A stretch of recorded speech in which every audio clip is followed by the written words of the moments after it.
क्या आपने कभी अपने सपने में भी सोचा था कि ब्रिटेन जहां पर लोग ठंडी का मजा लेने जाते हैं, वहां की सड़कों का जो डामर है वो पिघल करके लिक्विड बन जाएगा और सड़कों पर बहने लगेगा? क्या आपने कभी कल्पना की थी कि ब्रिटेन जैसे ठंडे देश में लोग अपनी बालकनी में पैन में रख करके ऑमलेट बनाएंगे और वो पक भी जाएगा और वहां की ट्रेन की जो पटरियां हैं वो अपनी सड़कों से निकल कर बाहर आ जाएंगी? जून 2026 में ब्रिटेन ने जो झेला है वो कोई सामान्य गर्मी नहीं थी, वह एक अनएक्सपेक्टेड वेदर चेंज था जिसे हम लोग क्लाइमेट चेंज भी कहते हैं। लगातार 3 दिन जून के टेम्परेचर का रिकॉर्ड टूटा है और आखिरकार 37.7 डिग्री तक पहुंच गया था। ट्रांसपोर्ट, अस्पताल, सारे की सारी चीजें प्रेशर में आ गई थी क्योंकि कोई भी चीजें ढंग से काम नहीं कर रही थी। लोगों के टायर पिघल रहे थे, लोगों की जो भी गाड़ियां थी उसके अंदर जो प्लास्टिक लगा हुआ था वो पिघल रहा था, पूरा का पूरा सिस्टम जवाब देने लगा था। अब ब्रिटेन में इतनी ज्यादा गर्मी तो पड़ती नहीं थी, तो जो वहां का स्ट्रक्चर था वो ठंड और बारिश झेलने के हिसाब से बनाया गया था, इतनी ज्यादा गर्मी के लिए वो नहीं था और उसका नतीजा हमारे सामने था। रेलवे लाइनों में गर्मी की वजह से स्पीड रिस्ट्रिक्शन लगाने पड़े, सिग्नल सही से काम नहीं कर पा रहे थे और वहां की साउथ वेस्टर्न समेत कई कंपनियां थी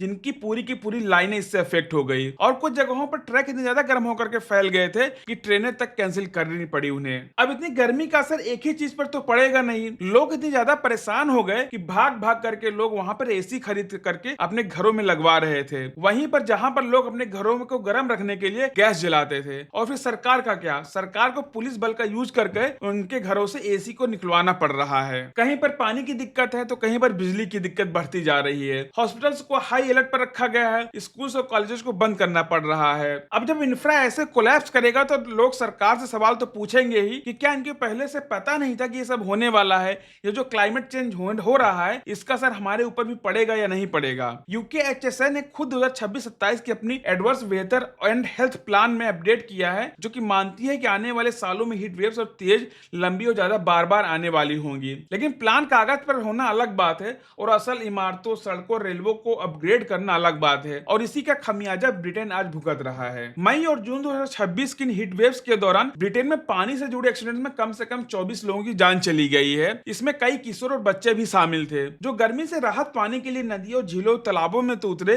लेकिन वापस नहीं लौट पाए हैं। रॉयल लाइफ सेविंग सोसाइटी ने इसके बाद चेतावनी जारी की कि गर्म मौसम में ऐसे हादसे तेजी से बढ़ते हैं क्योंकि ठंडा पानी शरीर को अचानक शॉक में डाल देता है, चाहे बाहर कितनी भी गर्मी क्यों ना हो। लेकिन असली खतरा सिर्फ और सिर्फ पानी में डूबने का नहीं था। हीट रिलेटेड बीमारियों से होने वाली मौतों का सही आंकड़ा, जिसे एक्सेस डेथ यानी अतिरिक्त मौतें कहा जाता है, निकालने में हफ्तों लगते हैं क्योंकि ये आंकड़े ओएनएस या यूकेएचएसए जैसी एजेंसियां बाद में स्टैटिस्टिकल एनालिसिस से तय करती हैं। कंपैरिजन के लिए 2022 की गर्मी में इंग्लैंड में ऐसे ही करीब 2800 अतिरिक्त मौतें दर्ज हुई थी, जो 2004 से अब तक का सबसे ऊंचा आंकड़ा था। 2026 की यह हीट वेव 2022 जितनी ही गर्म रही है, लेकिन इस बार नमी कहीं ज्यादा थी, मतलब कि जो ह्यूमिडिटी थी उसके अंदर वो 2022 से ज्यादा थी, जिसकी वजह से हेल्थ एक्सपर्ट मान रहे हैं कि खतरा सिर्फ और सिर्फ बुजुर्गों तक नहीं शामिल है, लेकिन उससे कई ज्यादा लोगों को यह प्रभावित करेगा। अगर हम लोग यूरोप के नजरिए से देखें तो ये और भी ज्यादा गंभीर है। डब्ल्यूएचओ ने 21 जून के बाद से पूरे यूरोप में 1300 से ज्यादा अतिरिक्त मौतों की जानकारी दी थी, जिसमें करीब 88 अकेले रहने वाले बुजुर्ग थे। अकेले फ्रांस में करीब 1000 अतिरिक्त मौतें दर्ज हुई, यानी ब्रिटेन अकेला ऐसा देश नहीं है जो ऐसी गर्मी झेल रहा है। यह गर्मी पूरे के पूरे आइलैंड की समस्या बन चुकी है और ब्रिटेन इसे बड़ी तस्वीर का हिस्सा है। अब ब्रिटेन जो इतना ज्यादा ठंडा रहता था, वहां पे इतनी ज्यादा गर्मी क्यों महसूस होने लगी है? इसके मुख्य 3 कारण है। पहला है थर्मल बैटरी वाले घर। ब्रिटेन के ज्यादातर घर ईंटों से बने हुए हैं और अच्छी तरह इंसुलेटेड हैं। ये सर्दियों में गर्मी को बाहर नहीं जाने देते हैं, लेकिन गर्मियों में ये हीट ट्रैप बन जाते हैं। घर के अंदर का टेम्परेचर अक्सर बाहर से भी ज्यादा हो जाता है, खासकर रात में जब बाहर की हवा भी ठंडी नहीं होती है। और दूसरा है ह्यूमिडिटी, नमी। इस बार की हीट वेव को पहले की गर्मियों से अलग बनाने वाली चीज थी नमी। जब हवा में नमी ज्यादा होती है तो पसीना उतनी आसानी से सूखता नहीं है और शरीर का नेचुरल कूलिंग सिस्टम कमजोर पड़ जाता है। साइंटिस्ट इसे वेट बल्ब टेम्परेचर कहकर मापते हैं और इस बार यूरोप के कई शहरों में यह इतना ज्यादा था कि करीब 45% यूरोपियन शहरों में इंडोर हीट स्ट्रेस की खतरनाक सीमा पार हो गई थी। और तीसरा है अर्बन हीट आइलैंड। कंक्रीट और डामर से बने शहर इन दिनों में गर्मी सोखते हैं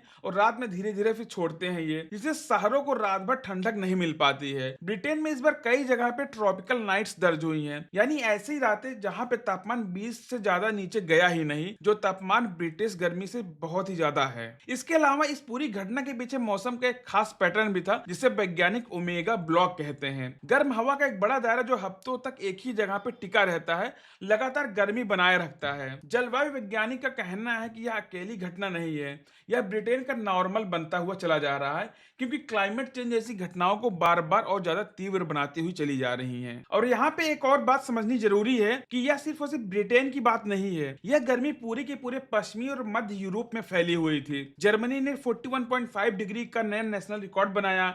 स्पेन और पुर्तगाल में तापमान 42 डिग्री के पार चला गया था।